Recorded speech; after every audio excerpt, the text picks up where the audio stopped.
Hello viewers, कैसे हैं आप। तो आज जो पाकिस्तान में जो आईएसपीआर है यानी inter service public relation director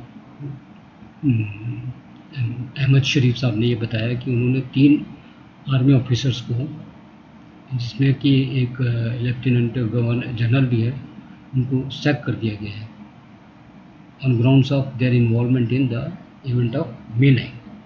तो मे 9 से उनके पास बहुत स्ट्रॉन्ग एविडेंस भी है कि इनकी इन्वॉल्वमेंट डायरेक्ट थी मे राइट्स में।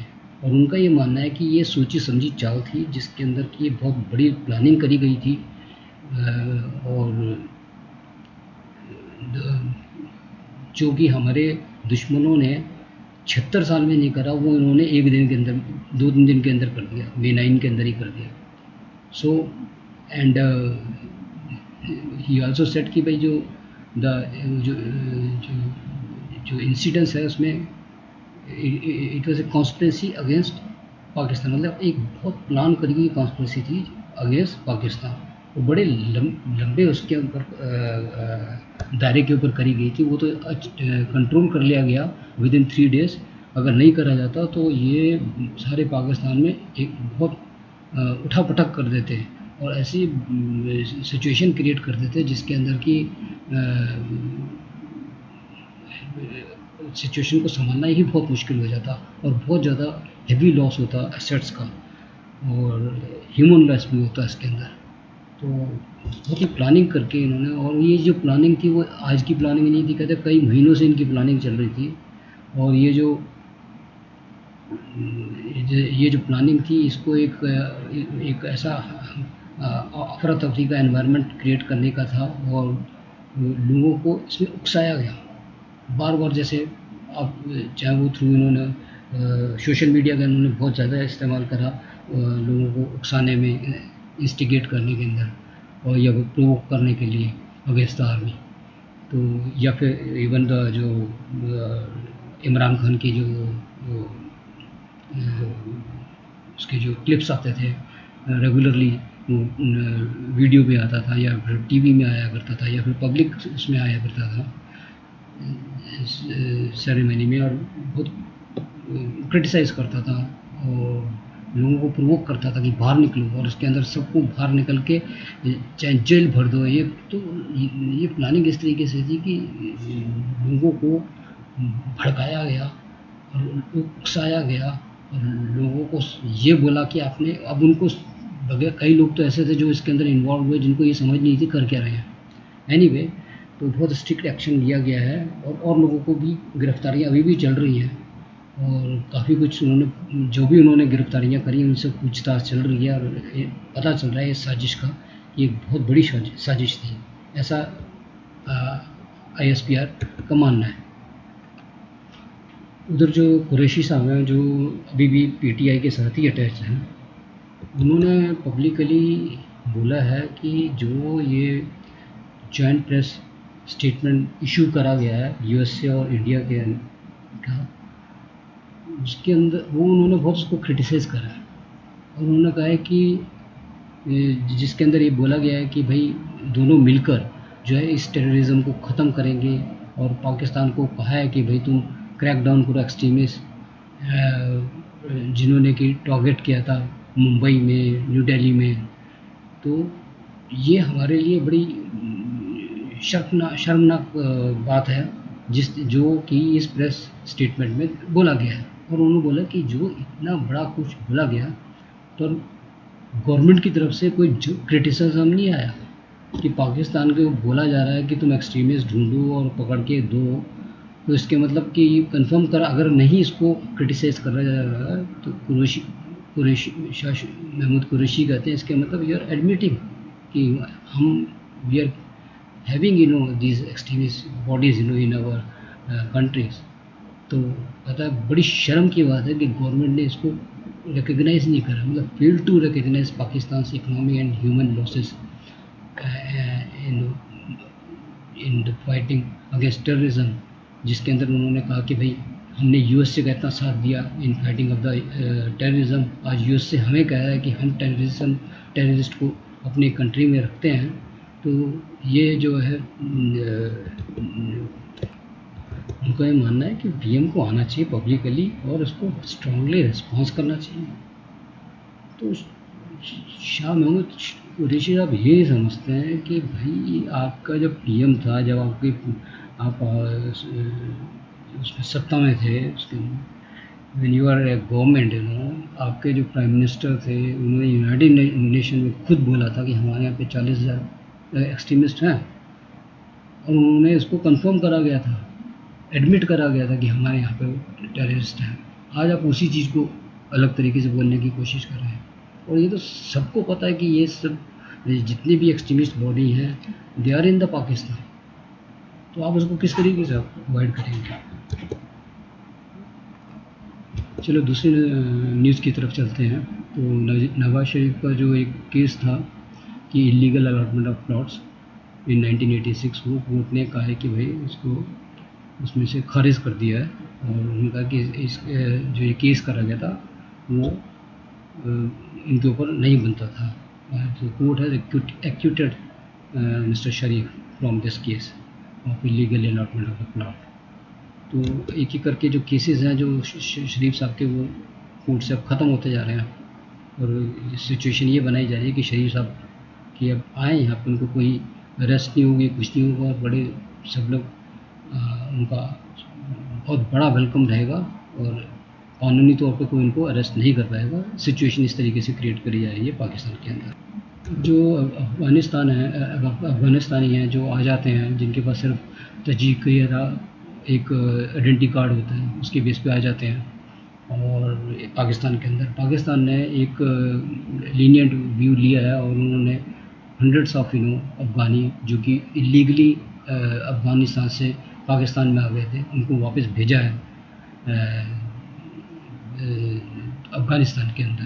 तो काफ़ी जो अफ़गानिस्तान थे, अफ़गानी जो थे बहुत खुश थे, तो काफ़ी टाइम से वो लोग यहाँ पे इसी तरफ थे और उनको नहीं जाने दिया जा रहा था। तो anyway there was a good gesture as the people of Afghani said taken by the Pakistan government. उधर एक सिख को जिसका नाम मनमोहन सिंह था, उसको पेशावर में गोलियों से मार दिया गया। वो जो है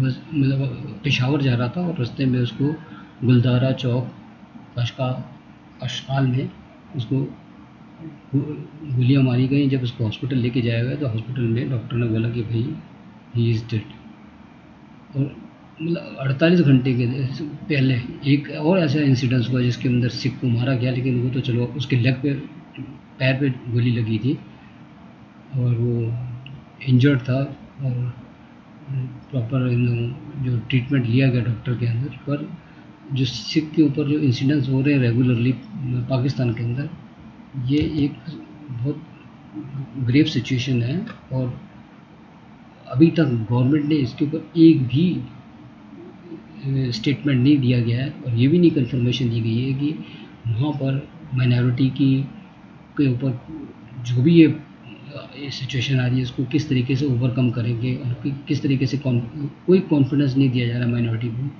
कि हम क्या सेफ्टी के अरेंजमेंट करेंगे।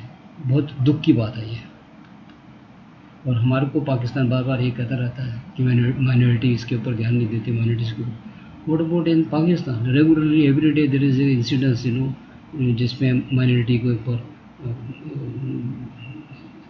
ऐसी प्रॉब्लम करी जाती है। यहाँ मारना तो वहाँ पे कुछ मुश्किल बात ही नहीं पाकिस्तान के अंदर। उधर जो इलेक्ट्रिसिटी की जो प्रॉब्लम है पाकिस्तान में बहुत रेगुलर हो गई है, और जो टोटल रिक्वायरमेंट ऑफ पावर है पाकिस्तान में वो 28,500 है, जबकि जो प्रोड्यूस करी जा रही है वो 20,000 करी जा रही है। तो 8,500 मेगावाट का शॉर्टफॉल है, जिसकी वजह से ये एंटायर पाकिस्तान के अंदर जो है वो लोड शेडिंग चल रही है। कई कई जगह तो 6-6, 8-8 घंटे इलेक्ट्रिसिटी नहीं आती, और places like in POK Gilgit में तो दिन में सिर्फ 2 से 3 घंटे ही इलेक्ट्रिसिटी आती है, क्योंकि वो तो बड़े इग्नोर्ड जगह है ना, उनके ऊपर तो कभी दिया ही नहीं, उन्होंने ध्यान ही नहीं दिया।